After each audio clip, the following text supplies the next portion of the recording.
વસ્તુનો ઉપયોગ કરવાનો હોય. એક આપણે માટલું લઈ લેવાનું હોય અને એના અંદર નીચેના ભાગે એક છિદ્ર પાડી દેવાનું હોય અને ત્યાં આગળ જે આપણે કપાસની અંદરથી નીકળે રૂ, એ રૂ એના અંદર દાખલ કરી દેવાનું હોય. દાખલ કર્યા પછી નીચેના ભાગેથી થોડું બહાર લાવી દેવાનું. બહાર લાવ્યા પછી એના અંદર જે પણ આપણે માટલું લીધું એના અંદર પાણી રેડી દેવાનું.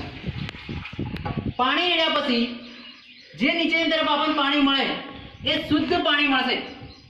કારણ કે જે પણ એના અંદર અશુદ્ધિઓ રહેલી હશે એ અશુદ્ધિઓ જે આપણે રૂ લીધું હોય એ રૂની અંદર બધી ગ્રહણ થઈ ગઈ હોય અને શુદ્ધ પાણી ગળાઈ અને એકદમ શુદ્ધ પાણી આપણને નીચેના ભાગે મળે.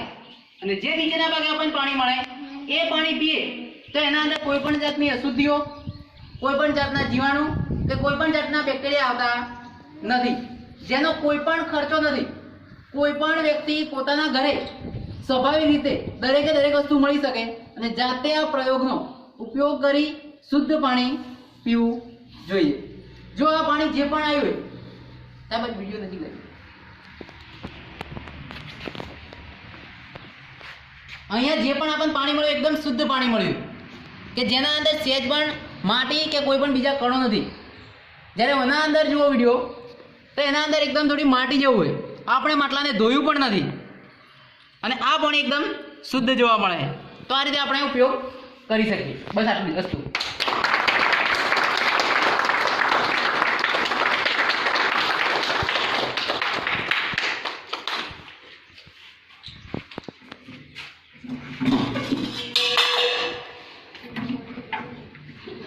हेल्प करे 2 लेवड़ा में